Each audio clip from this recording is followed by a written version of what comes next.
We're live.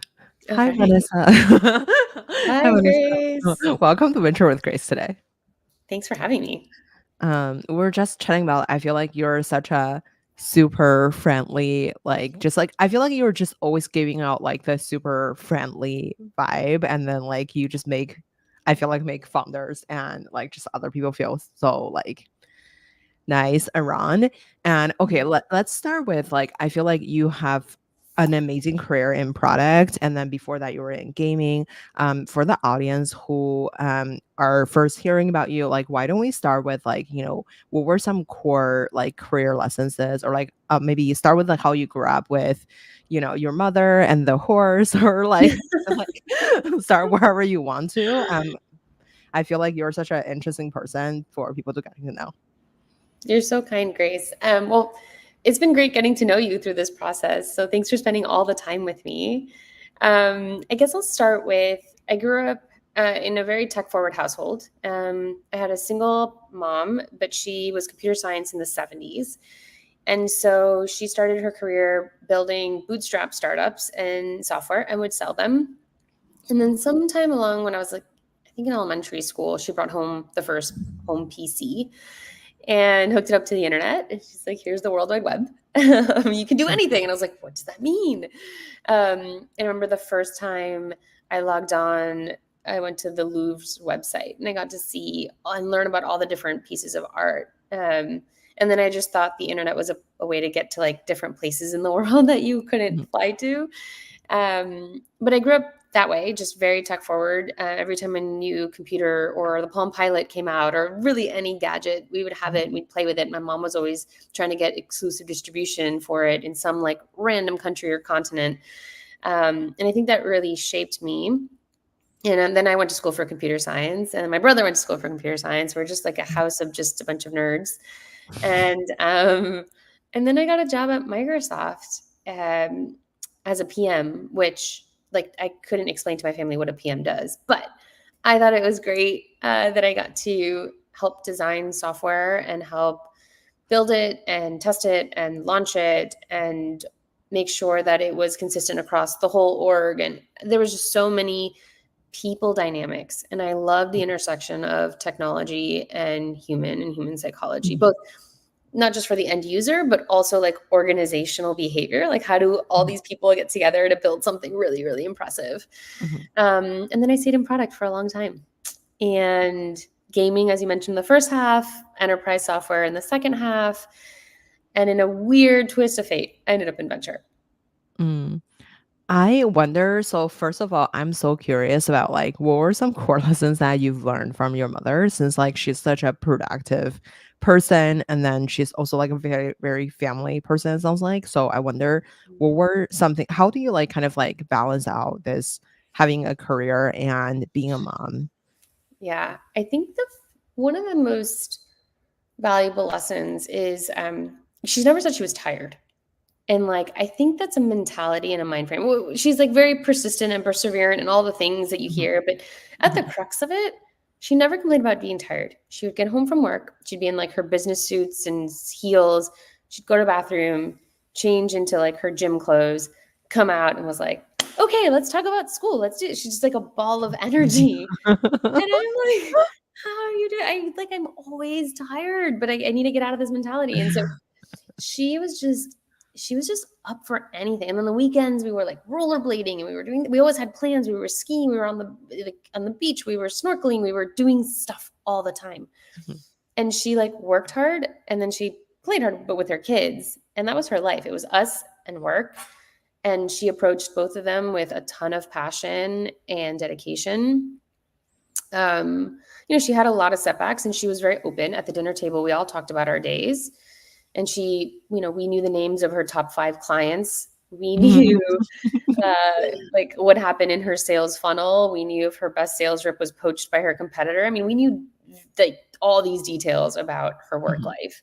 And then we shared about our school life. And I think that was helpful in seeing her overcome a lot of adversity. She had craziest things happen to her.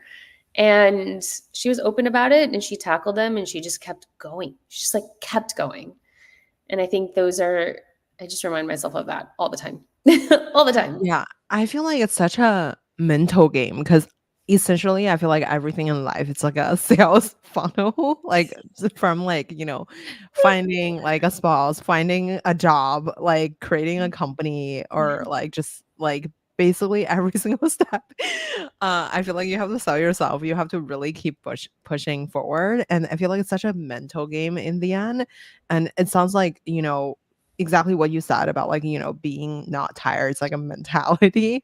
I Yeah. wonder what would be the motivation or like things that keeps her going. I just wanted to kind of like learn a little bit more about like how do you not like got just like back down when you're like encountering like a major failure or like some people approaching your like best employee or some random stuff.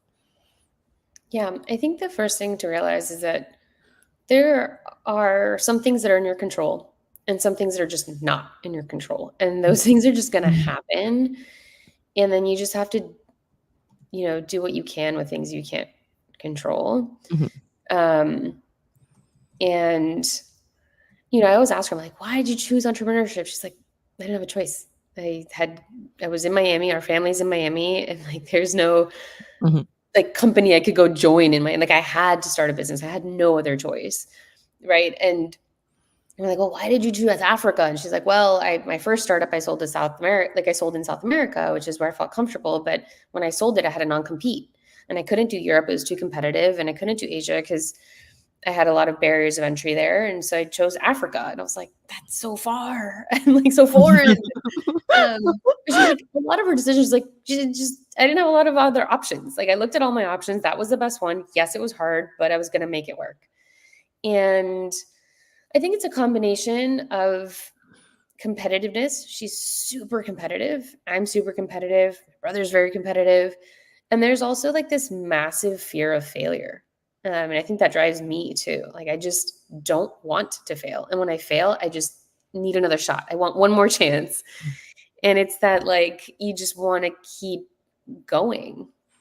Yeah, totally. I wonder, okay, let's talk about like, your PM career. So like I Mhm. guess one of the things I'm curious about is do you feel like inventor so like I think I hear about this in your other podcast like when you first started your well, I guess like inventor like um maybe some people will ask you like PM advice, but like you feel like, since you don't really understand every single aspect, like they're like the people who are doing it. So like maybe I guess like investing advice is like what like as an investor, what you can offer. One of the things I wonder is like, do you feel like um coming in as an operator, is there a lot of the operating things that you would leverage to like in your day-to-day basis to help founders, or do you feel like it's kind of like really depends? Okay, there's a lot of pieces of being, I think, in venture and succeeding. There's obviously like the whole find the company to invest Mhm. in, win the deal, build the company. But there's also like being a partner in a firm. Mhm. And if you're not a good partner in your firm, then you don't get to do the whole like see, pick, win, build Mhm. thing. And then you have to be a good fundraiser because if you Mhm. can't fundraise and you also can't do any of the other, then the Mhm. partnership doesn't exist. Then you right. So Mhm. there's a couple big buckets, Mhm. and I think product helped me with a couple of these. First, in being in a partnership, I think no one really talks about it, but it is not trivial to be in a big firm Mhm. with a ton of people. Um, and you have some incentives that are very aligned with your Mhm. partners, and then you have some incentives that are not always super aligned. And in product, you face the same things when you're looking at your roadmap, especially if you Mhm. have a bigger PM team with different PMs and different engineers, and you have dependencies on a couple of different teams, right? Then, like, yes, you're all aligned in the sense of like, we want to ship great things, we want our company to grow, we want to beat the competitors, great. But every PM has like their own special thing that makes them like slightly malaligned with everyone else. Mhm. It's like, I want to get my thing done first because I think it's the most important thing for our customers.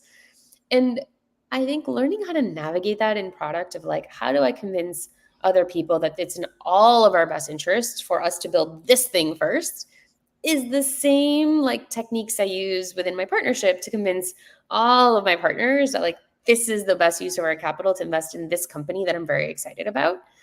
And so those skills from product manager to a partner at a firm, like one-to-one translation, like, and it was shocking. I was like, oh, I know how to do this. I know how to do this. And then when it comes to the investing part, the seeing and the picking, the building, all of that. Look, I think being in product gave me a unique perspective where I don't need to be driven by your revenue. I mean, I need to believe you can charge and make money, but I don't need you to be at $1 million ARR. I don't need to be at 10 million ARR. Like, I get much more excited looking at your user engagement data and trying to triangulate, like, is there market pull for this? Like, do people want it? Do people need it? Are people dependent on this? And then if they are, you can do some pressure testing on, like, well, how much are you willing to pay? But I don't need like years of revenue data. So I can invest off of product data, right? And so understanding how users interact and what engagement should look like for different types of products, I think has helped me identify companies very early on that can be big. And then when it comes to winning and building, like, winning, you just have to relate to the founder. And I think as a PM, you're a technologist and you get super excited about the potential of things. And I think that translates when you're telling founders, like, I love what you're doing. This is so amazing. I want to be a part of it. It's authentic and it's genuine. And then when it comes to building companies, like I told you before, I try to stay away from the product roadmap. I'm not a PM at your company. I try not to be a PM at all once I'm sitting on the board. But I do still care about, how are you building out your team? How are you functioning as a team? How much friction is there in the system? Because you have to defy gravity, right, to beat incumbents. And so I want to help our founders do that. I wonder, when it comes to, I feel like right now there's a lot of like listeners or just like people in venture or like people in like the tech world, they're coming from a PM background trying to work as an investor. I wonder, for the younger people or like just people who are like are not working in venture yet, I guess, what would be your suggestion for them to leverage their strength to get a seat on the table, either being at a fund or like working on their own like emerging manager funds? Yeah. So I think either way, you want to make great investments. You just want to, it sounds super easy, right? Just go make some great investments. You either want to do it off your balance sheet or as a scout in some other program. And if those aren't available to you, advising is your time balance sheet. And so it's not money, but your time is kind of money. And so you just want to either advise or invest in really great companies. And then the question is, like, how do you identify those great companies and how do you get into those great companies? And I think one of the things I think about all the time is, when I was in product, I remember seeing Slack for the first time and I'm like, oh my God, we need this. This is so much better than Google Hangouts. And we can send each other code snippets and we can do this and this. Like, and then like Slack it was the pre-billion-dollar round before that happened. And I'm like, this is going to be great. I remember when we saw Figma and I was like, oh, this makes so much sense. Like, we need this. And so when you're operating, like, you're seeing where the things break down, like where the software just isn't meeting your needs. And when I'm in venture, like, I don't see that. I depend on my friends to tell me when they see something that's breaking or not working. And so in product, you're actually at a really good advantage. You have a great vantage point of like, hey, look, the transition between, I don't know, engineering and test, or test and deploy, like, is super broken every time. Well, if you see a company that's solving that, maybe you can go advise them or invest in them. So I would just say, keep your eyes and ears open, find everything that is broken, that is a huge pain point that you're willing to pay for, and then go find out how to either invest or get involved there. I wonder, so I think like you kind of like briefly mentioned about like, venture, there's like sourcing, picking, winning, and eventually exiting. I wonder, when it comes to like, since a lot of the listeners are like in the emerging GP space, I wonder, when you are thinking about sourcing, picking, winning, and exiting, what's your thinking framework on building like an unfair advantage from each of these different brackets? Okay. I'll just tell you about how, like, I built it. Mhm. I got into venture. I had a good network from the time I was at Xbox, Playdom, Twilio, Box. So Mhm. having been a bunch of different companies, there was like these mafias, as people call them, which is like a Mhm. terrible name as I sit here in Miami right now. There's real mafias. And so I had a great network, but like not everybody was starting a company day one that I joined venture, right? Like that's Mhm. not how it works. And so I Mhm. remember sitting at my desk being like, okay, how am I going to do this sourcing thing? And I was like, do I just invite people to coffee all day? Like, how do I do this? Um, I started going to a bunch of different accelerators, and then I realized like it's like Y Combinator and a couple others that are really Mhm. great. Um, and then I thought about like, what about emerging ecosystems? Because when I started sourcing stuff in the Bay Area, but then I would lose the deal, right? Mm. Because the founders would be like, well, I don't want to be your first deal, right? Like, who are the Mhm. other boards you're on? And you're like, none. They're like, no thanks. Um, so yeah, I had this like cold start problem. And so I went to college in Atlanta at Georgia Tech. I had a really big network there. And I saw there had been some exits recently. There was Airwatch, um, there was Pardo, there was a couple, right? That there were like meaningful exits. I'm like, okay, there's like an ecosystem there. There's a couple of VCs, there's some capital, great engineering talent, low cost of living, so you can do more with less. So I was like, maybe I should go and try to like do deals in Atlanta. Mhm. And the fascinating thing was the local ecosystem was very welcoming. They were like, great, we have a lot of seed and like early Series A funds, but we don't have anyone doing Bs or Cs here. I'm like, Mm. great. A Series B in Atlanta is kind of like a Series A at the time. And so I just went there to source and win a couple of my first deals. And I got lucky. Those ended up being really great deals. And then I was able to leverage that as I built out my network in the Bay Area and in New York. Mhm. But my first couple deals, I mean, it was like Toronto, Atlanta. Like I started a deal in Brazil from a former partner, and so I don't know. It was like not the ideal, but I needed to get out of this like cold start problem. So sometimes going to a less competitive market or going in a less competitive industry or vector or vertical can help you just like win some of these, and then you get like a reputation, and then the flywheel starts going. Like these founders recommend you to their founders, and the early investors recommend you to their next companies, and then you just get a lot of volume. And I think after, I mean, I've been in venture almost 8 years, it becomes really about like filtering quickly because you do get a ton of inbound after a certain point. I wonder, I have a couple questions there. So let's say if let's say if a person goes to their like I don't know mother school, like for example, I went to UBI. I feel like it's a really good like engineering ecosystem there too.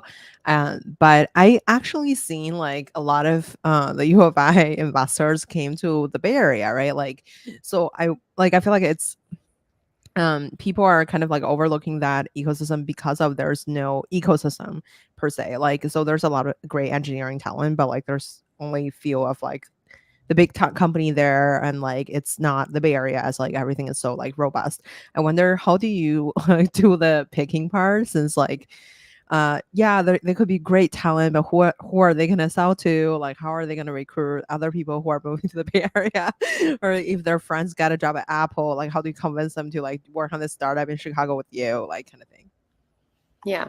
Well, okay. The first thing I looked at was exits. Like, have people made money in this city before in because those founders, what ends up happening is like internet security system with Chris Klaus in Atlanta was like OG founder of an enterprise cybersecurity company. They went from like startup to like IPO, and then they got, I think, bought by IBM or something. But all of his lieutenants were there from like zero to not zero, from to like IPO, right? And so they saw it. And so when they made a lot of money, they're like, well, now it's my turn to be CEO, and I know how to do this thing from zero to blah blah blah, right? And a couple of them had like big exits, and then or amazing investors like Tom Noonan, and then they like seed the next generation and mentor them and join their boards, and so those companies have exits, and then you have this flywheel. Like the guys from Airwatch started OneTrust, same guys. Well, actually, those founders and CEOs, they had Kabir was worked for them. And when they went to do OneTrust, they're like, why don't you go be CEO of OneTrust? Right. So he was like Airwatch here, now head of OneTrust, and now like his lieutenants will do the same. So for me, it was like I needed to see the the big picture thinking that like we can take this from zero to IPO. There is that talent that has done it in that location before. There's some capital to seed it and get it going. There's good advisors and folks to mentor the next generation. And like that's what I needed to see. And that's also why when all the VCs are like, Miami's the next tech ecosystem, I'm like, I think we just had like Chewy. I don't think that counts. That was like not Miami. It was further north, you know? So yeah, one second.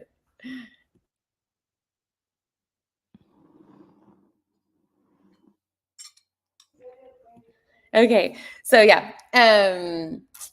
Yeah, I was like, Miami's not gonna happen. Like we need like a couple exits. We need this whole like investor thing going, and then we're good. I wonder when it comes to so you kind of explain the winning part, which is like kind of like picking the companies that are in like the market that's kind of most people are not paying attention to. And I wonder when it comes to thinking about exiting, like I guess when like I feel like this is something that like most people don't talk about. Like I wonder what's your thought on like for example, you have a lot of like amazing companies in your portfolio. There's like Cleo, there's Kindred, there is like, you know, one of my favorite, which is the like Mejuri. So I wonder when it comes to these different type of companies, how do you think about exiting, and like what kind of exiting is there happening? Because for example, I like rarely hear like a jewelry company like go public. Maybe there's a lot of jewelry company that's going public, but like I feel like most living in the tech ecosystem, like we only hear about like tech company go public. I wonder what's your kind of thinking framework um when thinking about like exiting these different portfolios? Yeah, I think that's a great question because when I joined venture, remember the talk was there hasn't been a ton of exits. We need to generate liquidity. And that was like 2016, 17, 18. And then IPOs were rolling out 2019, 2020, 2021. Everybody was going public. Yes, this is amazing. Anything can go public. Anything can go public. SPACs, great, awesome. And now we're back to the, oh my God, there's no liquidity. Where's M&A? Where's IPOs? And so I've been thinking a lot about what does the exit ecosystem look like. And then, you know, when we invest in when I invest in companies, I need to believe there's a path to IPO. And so whether that's the plan or not, that's a bigger question. But I need to believe that the founders have the raw horsepower to be able to take this thing all the way through IPO, that they have a drive to build something big enough that could IPO. So all of it is like, do we have all the ingredients so that this could? And then if so, that makes it a much more viable investment for us. To your point, like not everything should IPO, fair, but we also want really big outcomes. And so we do also think about like if it's not IPO, who would be M&A? And there have been, you know, Tiffany's was bought for quite a big multiple on revenue, and they weren't growing a whole lot at the time. So there's, you know, if it's jewelry, there's quite a bit of luxury good buyers and aggregators out there. Obviously, it's going to be a different multiple on revenue than like an 85% margin SaaS business. Um, but these also grow a lot faster and can be a lot more capital efficient than a lot of the SaaS companies. And they have a lot of less, after a certain point in scale, a lot less competitors. So there's different dynamics. There's different risk profiles. And there's different outcome profiles. And so for me, it all just has to make sense in a way that I can return a big chunk of our fund if this thing gets to scale. That's ultimately what I look for. Can I ask? So, for example, let's use like Mejuri as an example. Yeah. When you're first encountering them, what were things that you've seen that they're like doing amazing? And I wonder, how do you differentiate them versus like every like other jewelry brand on Instagram? And like in terms of like thinking about like what's their growth trajectory, like I don't know if you like see them just like growing like the SaaS product or like how does it work? Also, like when I saw like so I like this past weekend I went to Santana Row and like I saw their like physical store, and I wonder when a company like originally, I don't know if they're originally selling online, but like I first encountered them online first, and then I saw the store popping up, and I wonder when it comes to like building a lot of physical stores, everything physical just like means there's a lot of cash involved. I wonder, how do you think about like their business model? I guess like maybe instead of like telling us like exactly the number or anything, just like walk us through like the diligence process like you were using to kind of like pull the trigger to invest in them. Yeah. Okay. So this is the hardest part of venture is that you'll make an investment and it'll be like 10 years before something gets to like the scale. So when I invested in Mejuri, it was after Dollar Shave Club was acquired, right? So like Mhm. D2C was off to the races. There were several D2C brands that had IP. There was like a dog Mhm. food company that had IPO'd. Um, and so like, and had a good one at the time. So there were, the trends were like, yes, this direct to consumer business is fascinating. Retail is getting disrupted. You can have big exits, you can IPO. And, we were looking at all kinds of D2C businesses from handbags to clothing to cashmere only clothing, right? We looked at like a ton of this stuff. And for me, the the jewelry one seemed most interesting because the truth is I could relate to it.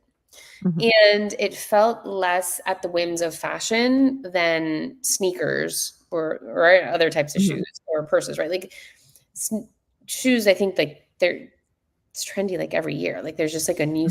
style, right? Jeans, there's like a new style, new colors, and everything. But jewelry doesn't change that frequently. And in fact, some pieces that are timeless are timeless. They're just Mhm.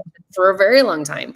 Mhm. Um, and the other thing that was unique for jewelry about for me was you don't well, first it's small, so it's like you don't need a ton of warehouse space for it. Mhm. And two, you never really have to have a sale if you don't want to, because if it doesn't move off the shelf, you can just melt it and turn it into something else, right? Mhm.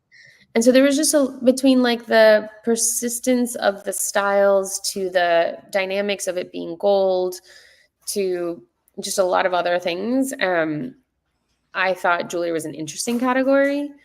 And also, like, I was buying jewelry for myself. I mean, like, I wasn't going to Cartier or anything, but, like, Mhm. I wanna get myself a pearl necklace or gold earrings, and, um, I didn't have a really good there wasn't, like, a place for that, right? Like, Mhm. Tiffany's, like, still unaffordable unless you go silver collection. Cartier, like, very unaffordable for me. So I was like, "Do I buy my jewelry at Macy's? Like, do I just buy gold at Costco, like Nordstrom?" Like, where do you get gold hoop earrings at the time? It was like there wasn't, Mhm. like, a brand. And the last thing for me was I came home to Miami where my friends are not tech forward and they're very stylish. And they were all talking about this Mejuri jewelry that they had bought. And I was like, Mejuri, Mejuri, I've heard that name before. And then I checked my email and I saw it in like a 500 startups list. I was Mhm. like, Mejuri, it's VC funded. And I reached out to the founder and I was blown away by her. It was still seed. They just raised their seed round and they weren't raising their Series A yet. And so I'm like, let me do a landscape of all the jewelry companies. And that's where you're to your point. At the time, there was like 50, and they Mhm. all had very similar like stories and plan and projections. And I was like, oh, I don't know how to like tell them apart. And then Noor, the founder of Jury, called me about the Series A and sent me the metrics. I'm like, oh my gosh, this is insane. Like the repeat rates of customers within the first year, the numbers actually looked SaaS like in the terms of like the Mhm. repeatability, the predictability of the revenue, the growth. The margins weren't bad at all. They were actually pretty good. And they were acquiring users, to your point, on Instagram extremely effectively. They were one of the first brands to use micro influencers as a Mhm. strategy. And they built quite a lot around their micro influencer team. Mhm. And so the numbers looked phenomenal. And by the time I was able to like dug in, Felix Capital beat me to the A. And I was Mhm. really sad about that. And then I was like, well, call me for the B. And they're like, actually, we're just running profitably. We don't need a Series B ever. And I was Mhm. like, yeah, I missed my one Mhm. chance. And then I was like, look, if you ever think about like you would do something different if you had more capital, call me. And about a year and a half went by and she called me. She's like, you know what? If we had more capital, we'd invest in the business in these ways. And this would be the return on that investment, which I thought was a very clever way of thinking about fundraising.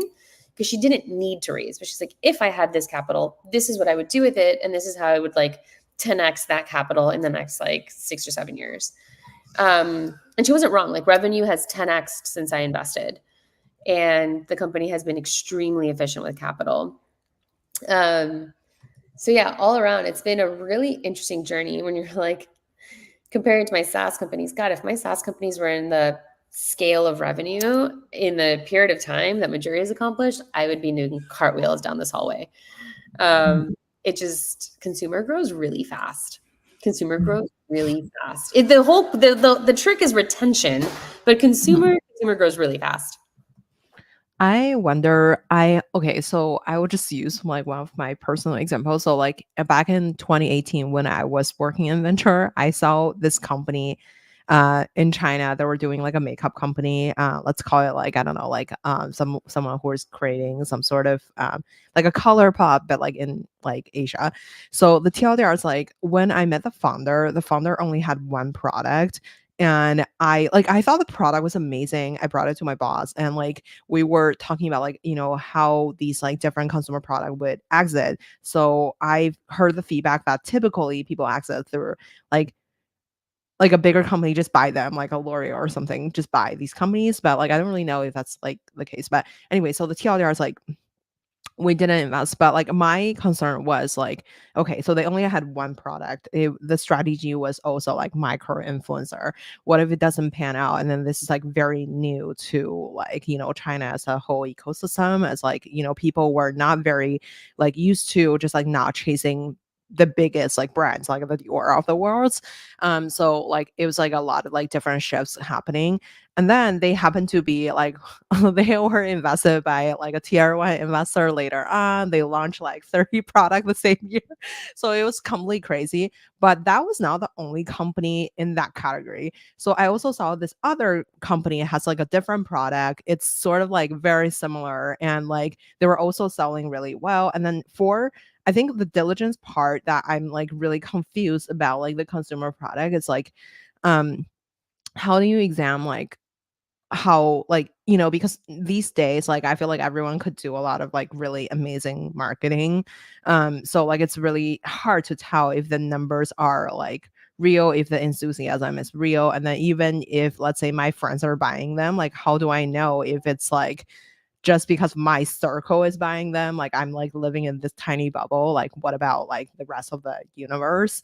And I wonder, how do you think about like when you first encounter them, like you mentioned about like their like SaaS like predictability. I wonder, how do you know if something is predictable in the consumer market?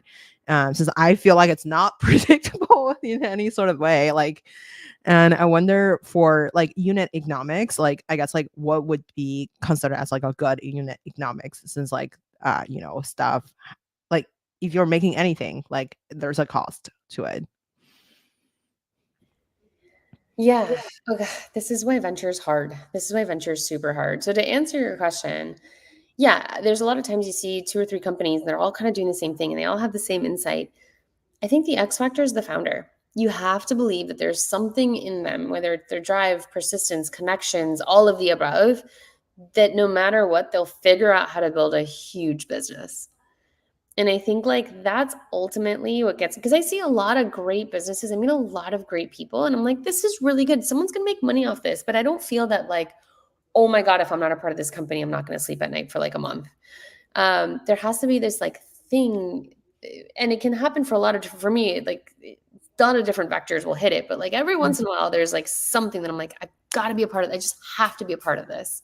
Mejuri was one of them. I'm like, when she called me for the Series B, I was in LA at a conference, and she sends over the materials, and my colleague was next to me. He's like, oh my God, this is amazing. I'm like, this is amazing. And the founder is amazing. And he's like, well, what are you doing here? Get on a plane. I'm like, I need to get on a plane. I went to the airport, and I like had my ticket ready to go to Toronto. And then I realized it's an international flight and I didn't have my passport on me. So like freaking out. I'm like, oh, just kidding. I need to go to San Francisco to pick up my passport, then go to Toronto. And I like couldn't get there fast enough. Right. And like, that's what you want. And that happens for a lot of different reasons. But if you felt this like I really want to do this deal. And like, if I had my own money, I would put it in because like my boss isn't seeing it, but like, I think there's something here and it's like irking you, then like, I don't know, I would listen to that voice. Um, and then to your point about, and so it turns out like that worked.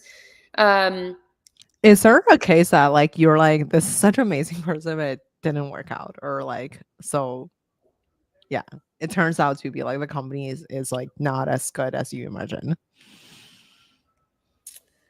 well, uh, not yet in my portfolio. There are some that like we had an idea, the market changed, we had to pivot. I think like once you start rationalizing what you're doing and why you're doing it, you start getting into trouble. Um, and so I've had a couple companies who the market changed and they had to pivot, and it's like, okay, well, we have this tech, we could shape it to do this other thing. Might work. And like that's scary because the founder's like, I'm just trying to make something work, anything work, instead of like, I believe this thing to be true in this opportunity, right? Like you go away from this like chasing this North Star to being like just trying to stay afloat. And that's kind of scary.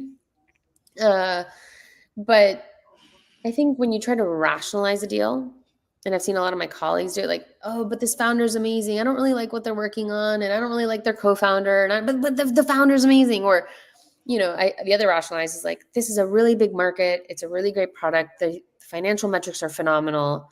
I should do this deal. I'm like, but why are you saying it like that? Like, why aren't you like, I've got it? You're just like, I should do this. Everything is pointing in the direction that this is a great investment. But the minute you're like rationalizing and forcing yourself to do it, I would like pause. I would have like a major pause. Mm. I like so I wonder like what would be the question you ask these founders to that if they're like good? Oof, there's no one question. I mean, you work with them through the diligence. And the best part is when you find something that's like questionable, like, oh, why'd you have this big churn? And like how they answer the harder questions is really interesting. I also like, why did you wait? Like, why did you pick now to raise your Series A? I love asking that question. It's either like, I wanted to prove these things out. That's like the best answer, right? And then I want to know, like, what did you want to prove out? And what experiments did you run to like see if there's there for your Mhm. Series A? Versus like, we ran out of money. And now, like, no one says that, but like, you can kind of Mhm. tell when it's like, now is the time. Or I've got a lot of inbound. It feels like this was a good time to raise. I'm like, oh, I don't know. I like really purposeful founders that have like thought through this step, the next step, and like the 10 steps beyond and are hedging. Like, this is, if it doesn't go this way, I'm going to do this thing. And like, yeah, they're just, they're very persistent and perseverant. Mm. I wonder so in terms of like thinking about portfolio construction, so since like I saw that you have various different companies and then like what's your thought on like well maybe like since like you're working at a really big firm, the portfolio construction is probably very different than like if you're one partner at like a solo GP fund. So I wonder Sure. what's your thought process like, or if there's like any, yeah, I guess like, is there any particular benchmark that you have to hit to convince the rest of the team that like this is like an investment or something? No, I mean, you build your case of why you're excited, and you have to build the case of like how this can make a big impact or possibly return the fund. Mhm. Um, but portfolio construction, we do it as a team, and we think through like what are the areas of coverage we really want to have, and what are some emerging areas that we want to have some exposure to, and then we line up like, well, who's interested in this, and we make sure that there's enough coverage from team members on different areas. So we really think about it as a portfolio construction for the whole firm, and then we Mhm. slot in the right people in the right areas. And then sometimes like there's an area that you're like, okay, I'm gonna have to learn Mhm. all about it. Like for me with vertical SaaS right now, I'm like, okay, it looks like I'm gonna figure out how to do vertical SaaS. And that's just the dynamics of being in a big fund. Mm. Yeah. I wonder when it comes to like since like currently you're investing in like series A and B and like for in terms of like when you're working with investors who are investing in the earlier stage, assuming you're getting a lot of deal flow from like people who are like, angel investing, seed, pre-seed or something, when you're looking at their deals, is there any benchmark that you're using to be like, here's like the three benchmark that this is like how it's going to work out for a company from seed to A? That's a great question. No, sorry. Like I don't get everyone's like, oh, million in ARR, but like I don't really go off of that. I really want to go off of like, tell me what the value is. I just need you to prove to me that there's market pull. Mm-hmm. And so you tell me what the value prop is for the customer, and then show me numbers that prove that that's like a thing, that that's like actually happening. And then like it's repeatable enough, the market's big enough, I'm in. But the founder has to be ready for their A. Like I think when you raise a seed, you're under time pressure, right? Like you've got to get something figured out and compelling and show that there's something here to raise your A. Once you raise your A though, like the pressure just ratchets up. And so you just want to make sure you believe that there's product demand, that you believe that something here worth chasing after for the next 10 years. And if you don't, there's no shame in being like, A, I'm going to pivot, or B, like, it didn't work, right? Mm-hmm. But the minute you raise an A, you don't have, there's no easy off ramp. Mm-hmm. No easy off ramp. Mm-hmm. It just gets harder to off ramp over every subsequent round. And so what I tell the seed funds is like, when you think this company like really like found its ICP, it's like an ideal customer profile. When it's found the thing it's doing really well, call me. Just like full stop. I know it's squishy, but it's true. So I just like read your status on the ICP part. So there's like quick conversion, long-term retention, and upsell potential. So like since like a lot of our listeners are investors, so they're like trying to raise from LPs. So thinking about the quick conversion from LPs or Yeah. something, I guess like what would be your like framework on like since like I feel like one of the things that like VCs also do with startup founders is like fundraise. Everybody fundraise. I Everybody wonder like fundraises. what's your thought on like finding the correct like LP in terms of like based on the three things that you mentioned in the status, like quick conversion, long-term retention, upsell potential. Yeah. It's like with founders or like I don't know which investors to raise from because like you guys say you do everything and then you say you do none of those things. Look, I think there's different types of LPs. There's institutional LPs, they're more like family office LPs, there's wealthy individuals, and each one has different preferences for what they look for. They have different bandwidths. So first and foremost, I think you're going to want to figure out like what's a realistic size of your fund. What should like fund 1 be or fund 2 or whatever? What's the size? And then from there go with like, well, what is the minimum check size and what's the maximum check size? Because you don't want all of it to be one LP, because if that LP churns, you're done, right? So you don't want to have that concentration. Um, and so once you figure out your min and max check sizes, then go figure out like, well, what LPs have written check sizes in that range? Like that's like step one. And then out of that, if you're going to go with some like real institutionals or fund of funds, like what are their requirements? Because some of them are so onerous that you're like, I don't know, like, yes, I need the money, but if I can get it from a bunch of wealthy individuals and I don't have to do all this other stuff, I'd rather do that. So like go target them and figure out, right? Like what's your ideal profile of LP? And then as you talk through, you have to figure out where you fit, right? Like what are their priorities for this year or next year? What have they learned in the last 5 years? And what are they doing differently in their strategy? How many new fund managers are they willing to take? And then you start qualifying your pipeline, right? And don't waste time with the folks that, they're like, I'm done with emerging fund managers. Like, don't spend all the time trying to convince them otherwise. Like, if they say they're done, like, okay, move on. Mm. What's your thought process on like finding an anchor LP? I mean, I'm at NEA, right? You We have too many anchor we've been around for like for a almost long time. 50 Yeah. years. Mhm. I don't even know if we have the the ideas of an anchor LP anymore, because you just have a gajillion Okay. LPs.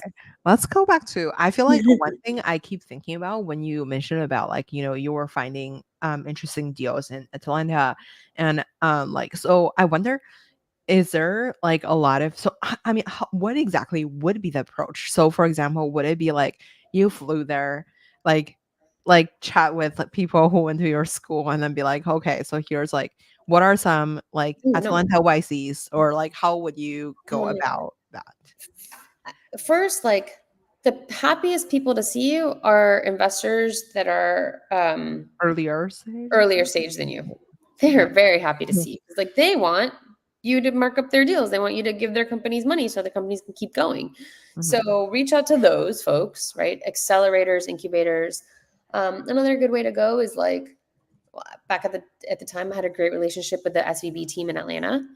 Um, Turns out that like all startups in Atlanta are just like banked with SVB. So like they knew everybody. And so it's a small ecosystem. Everyone is like, oh, we're having a happy hour. You should come. I'm like, I'd go and meet like all the founders that have started a company in the last 6 months. It's Mhm. small ecosystem. You can do that. It's Mhm. great. There was one very popular law firm that like most startups use, right? They have a great relationship with those guys and gals. And I would just email them, come into town. Like, which of your startups do you think wants to meet with me? And they're like, we have a list, right? Because they want their customers to get funded so they can keep representing them. And so you just like, I would think everyone around the ecosystem, you want to build a relationship with them. So you always get tipped off like when someone is raising first. You want to get invited to their events. They will do a really good job filtering for you. Um, yeah, I think like that's I had a lot of luck doing it that way.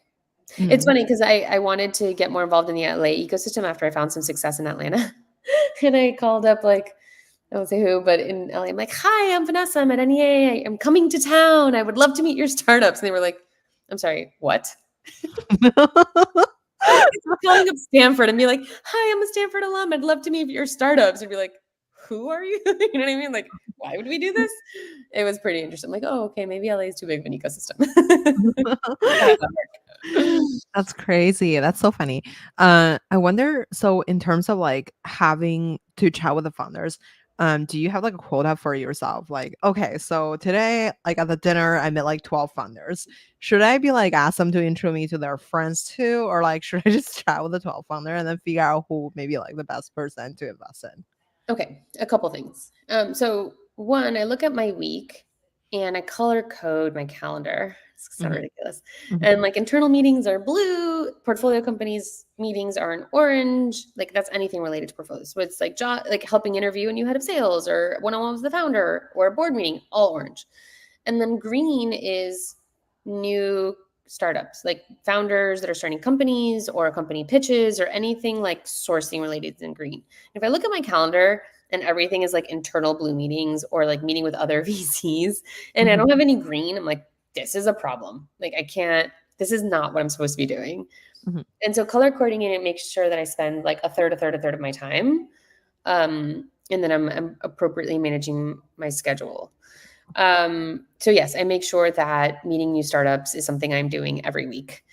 Uh, Now to your point of like quota, I do have this. So I am very outgoing, but I'm very introverted as well. So when I go to mhm. these networking dinners, I'm like, oh my God, what am I doing here? And I give myself like, I am going to meet and become friends with like 3 to 5 people tonight. And then I'm done. Then I like did my job. I did what I came here to do. So I don't try to meet with everybody.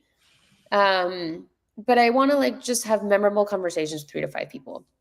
If I know I'm going to do that, sometimes I look at the meeting list ahead of time and I look at their startups. I'm like, oh, I like that category. Oh, I've done a landscape in that. I can have a really interesting conversation with that founder. And so I target the people I want to meet. Sometimes I don't get the list in advance and it's just kind of a crapshoot. I want to meet 3 to 5 people. And then I can like relax and be like, okay, to my job now. I can like have dinner and just like enjoy my time. But I think the important thing is to not be transactional. In venture, it's so easy to be like, hi, who are you? What do you do? What's your startup? How much have you raised? Who'd you raise from? Okay, next. I'm like, that doesn't make people feel good. That makes people feel like shit, actually. And so when I say I want to meet 3 to 5 people, I want to get to know them. And okay, maybe the startup is in some category I don't cover. Maybe I can introduce them to someone who does cover it. Maybe, maybe this isn't the startup, but they're super interesting and they'll do another startup. I've had a Mhm, lot of founders who I've passed on who have recommended their friends to come talk to me. And that to me is the biggest compliment, because it's like, okay, I didn't fund your company, but at least I treated you with as much dignity and respect, whereas you want to recommend someone else to talk to me. And like, that is great. That is like the utmost compliment. Um, so I always want to be very mindful to not be transactional in a business that every incentive, everything aligns you to be as transactional as humanly possible. And you just have to fight that. And you have to fight that every day. Every day. I okay, so another question.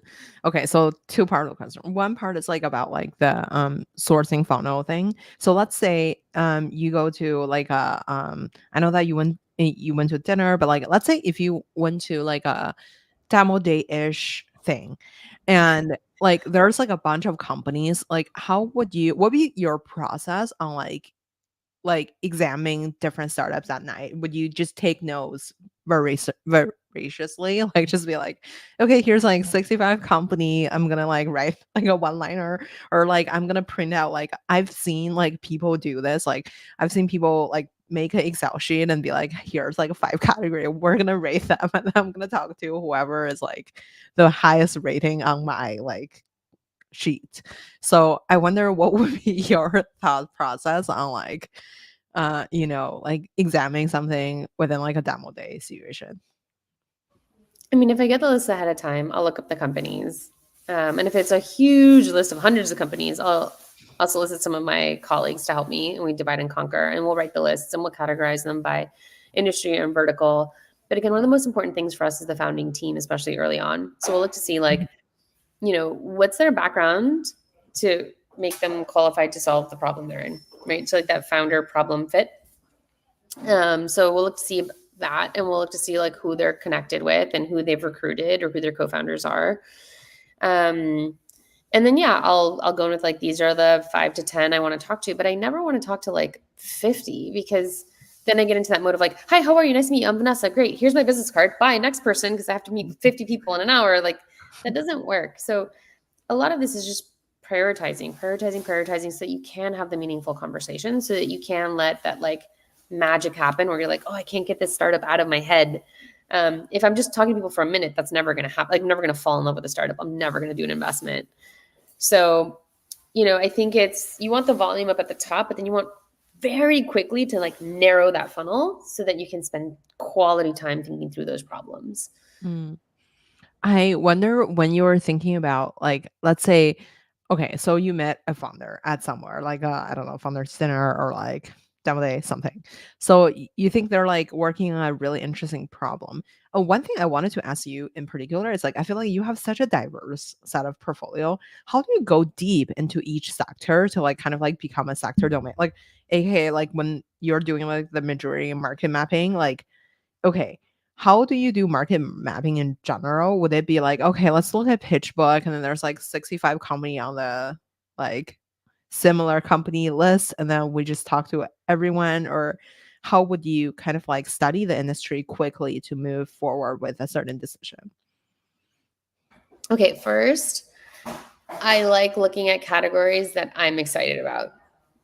So I like jewelry. I have no problem looking up all the different jewelry companies, and like even before I go to bed, like scrolling Instagram and seeing like, what ads I'm getting, clicking on them, how many followers do they have, going to their websites, what's their price point, looking at the founders, stalking them on LinkedIn, seeing what they're up to. Like I do it for fun. Like it's not even I have to make this beautiful market map. Half the time, my market maps are like scribbled on my notebook with Mhm. like notes in my Slack that I text myself and like screenshots that I take on my phone that I email to my like I just have this hodgepodge of information I'm gathering. And like if I'm still convinced like, oh, Mejuri is like actually very, very different than all of these, and this is why, and or like look, their metrics are different, or the supply chain is really interesting, or the founders are pulled out, like whatever. But I love stalking companies. Mhm. Founders sound so creepy. But same thing in like customer support. I am oddly passionate about customer support because when I was at Twilio, it's a very long story, but for a moment in time, I didn't have an engineering team to work with, and I had nothing really to do. And so I was like, well, I'm a product person. I love looking at product data. And I sat next to this amazing woman at lunch once, and she's like, "Oh, we have all of this data of our customer interactions and what they do in our product." I was like, "Oh, I wonder what the correlation is between customer support, sales, and product." And so I did this like massive study. It was fascinating. The implications that phenomenal technical customer support had at Twilio can't be understated. I was like, "Oh my gosh, customer support is like, it could be this really valuable asset, or it could be a horrible cost center." And there's everything in between. And so I was like, what if they had better software? Could you have a more strategic customer support versus a cost center or not? And I just really like looking at customer support software, Mm-hmm. like genuinely. And when I hear a new startup that's starting, I'm like, oh, who are the founders? Oh, why are they doing it? What's their story? Who are their customers? How are they using it? Where does this fit into the stack? I don't know. My market maps are like this amorphous, always evolving thing. And I just look it up at all random hours. And every time there's an article from any reputable source about customer support, I want to read it. Mm-hmm. I feel oddly interested in HR software. Haven't done a deal in it, but as a manager, there was like there was a huge gap between like hiring manager who's recruiting and managing talent and the HR team. Mm-hmm. And I don't know, like half the time I'm like, wait, what are we doing? Why? Right. And half the time I'd be like, we served you a candidate. Why didn't you interview them? I'm like, I didn't even get the email to interview this candidate. Where is it? Right. Like it was just so much inefficiency between the two. And so, yeah, I really like looking at HR software in a really weird way. I did a whole deep dive on like pay equity and benefits and all kinds. There's so many cool companies. Because I'm like, yeah, man, a lot of this stuff just sucks and it's expensive and we could do better. So yeah, in short, I guess they're just like passion projects.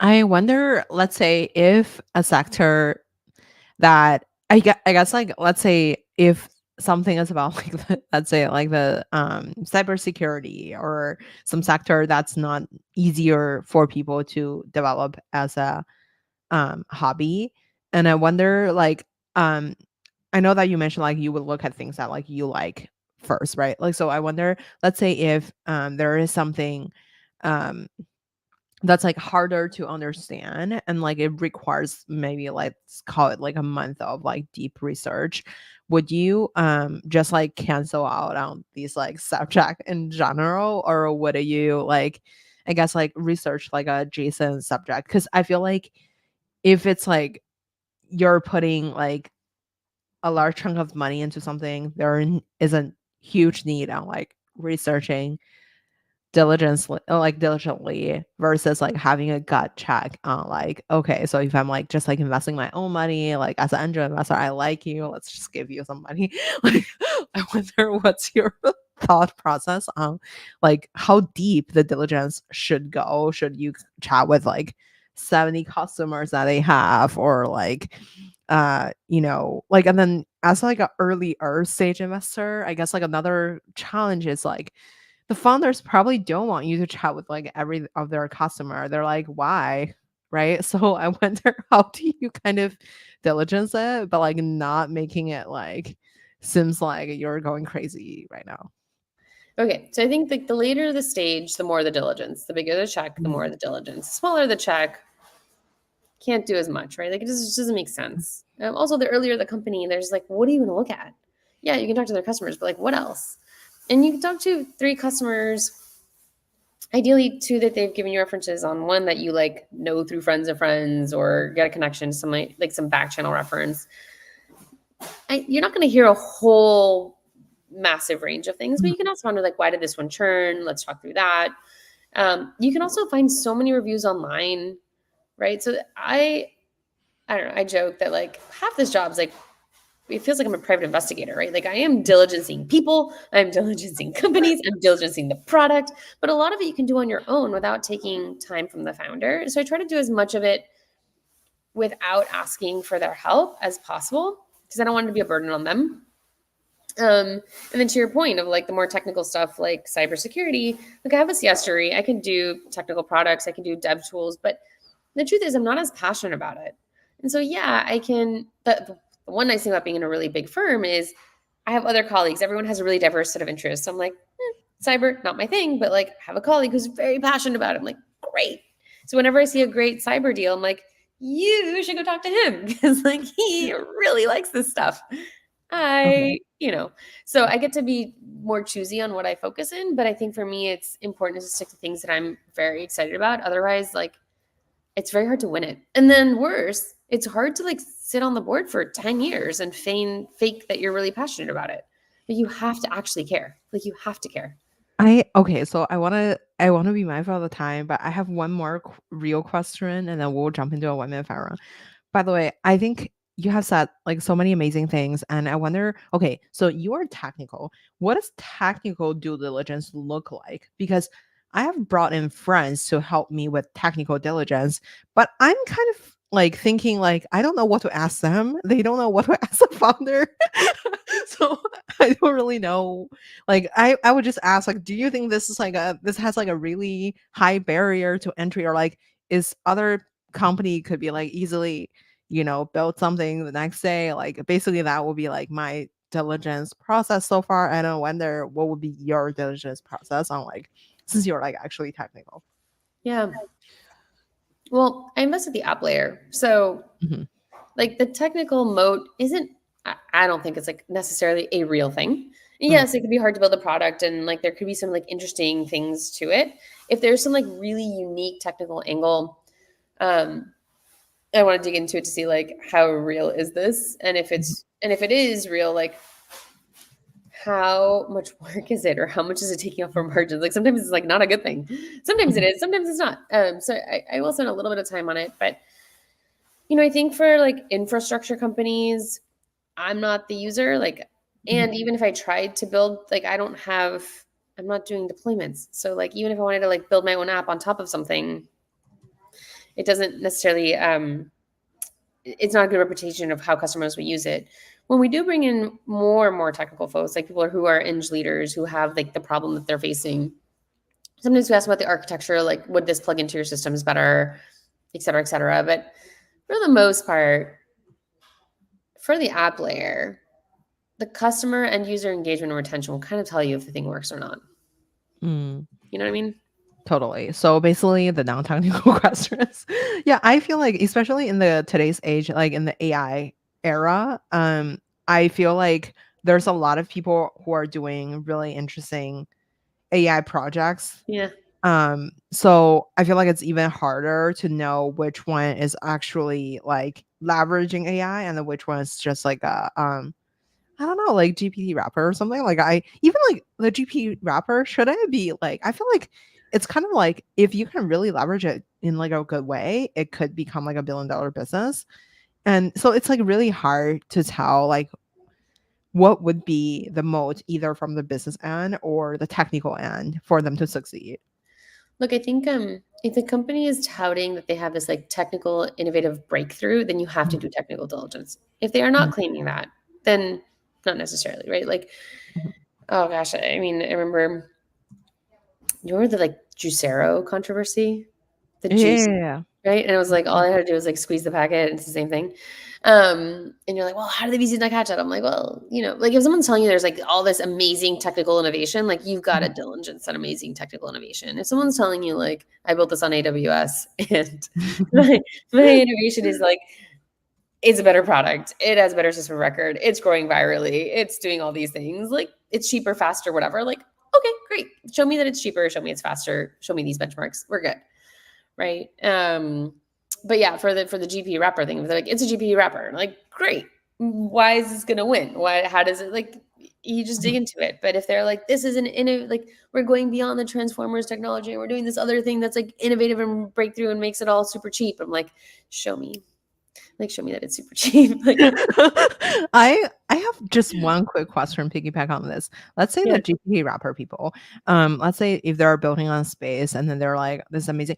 And when you look at their background, now the founder actually, well, maybe they have some experience in the tech side, but like, do they know the clients? Like they, of course, they can tell you about, oh, our clients like, XYZ, this is our sales funnel. But how do you really like vet it? Like to make sure this is actually the sales funnel? Or like, I guess like beside like calling their clients to understand like what's your actual thought on Yeah. this. And even if the client Or said bad perspective things. wise. Like, here's what ask them, like, who's the perfect user for this? Mhm. And they're like, this type of customer. Like, go find them on LinkedIn. LinkedIn's a great tool. And then be like, hey, you and I know this person in common. I was hoping I could get like 10 minutes with you to talk about blah, blah, blah, because you seem to be really knowledgeable in this space. I mean, a couple people say no, but someone will say yes. And then you get to talk to a prospective customer, someone who supposedly has this problem, who would love to buy the solution, and then pitch them the solution and see like what they say.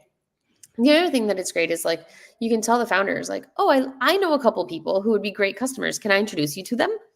And let Mm. them pitch the customer and then have the customer call you and tell you how it went. Like there's ways around this. Um, okay, so what if your friends who are like these like let's call it like their customer like a big company like oh, I don't know, like, what is a big company? Costco. So let's say like if your like portfolio company want to like implement a technology to Costco and like you only know this like one like person from Costco that's like, I don't know, like the VP of Costco or something. So and then like you can't just like send them like every 50 deals to like that Oh, company, right? Like or I guess like how would you select who but to how kind many of like companies are selling into Costco? I don't You know, know. my point is that like Pick very one. rarely do you have all these companies trying to sell into like one customer, Mhm. right? Like, okay, you're doing a deep dive in like warehouse automation. Okay, like yeah, Costco would be a great customer, but like there's Walmart and then there's Sam's Club and there's Home Depot and there's a bunch of people that have a lot of warehouses and like go find people across all those companies so you're not always relying on the same person. Mm. Yeah. Okay, amazing. I don't want to waste more, more of your time. Let's end with like a 1 minute fire run. Okay. What's your favorite book? My favorite book. Ooh. From Good to Great. Uh, who made the biggest impact in your career? Um a lot of people, but I would say my family. Who would you invite to your dinner party? Who would I invite to my dinner party? Yeah. Um Reese Witherspoon. Oh, why? I mean, I love her, but like I think she's like a very particular answer. um she's super entrepreneurial. She is very authentic. I think she just has an amazing attitude and outlook, and she has been able to break a lot of stereotypes without making people wildly uncomfortable. I think that takes a lot of emotional intelligence, tact, hard work, brilliance, and emotional intelligence. I just think she's really impressive, right? Like she did a whole mini series that won every award, and all the actresses were older than any actress that ever stars in these things. And so she put in an incredible cast of older women and proved that you can have a very successful show with women producers, women writers, older women stars, right? Like as the leads. And she then sold this thing for almost $1 billion, or like it's just why. And she did it all by like she wasn't trying to be a guy. She wasn't dressed in men's suits. She wasn't smoking. Like she wasn't being anyone other than herself, and she wasn't trying to force her views on anybody, because she was able to like miraculously like maneuver and build beautiful products that resonate with a lot of people that could win all these awards without making it about that, without making it about like to prove the point. She just proved the point. By proving points. It's just amazing like how she's just, and she's always just been authentic to who she is, right? Wow, that's amazing. I'd love to do that in my industry. I'd love to just navigate the world as authentically as possible, changing all the norms, but not ruffling any feathers in the process. I would love to do that. Oh my God, that's such a deep answer. Where can we find you outside of work? um, Probably at the playground with my kids. Amazing. Well, Vanessa, thank you so much for coming on the show today. Thanks You're for so fun having to me, chat with. Grace. You're a gem. Okay, let me quickly end this.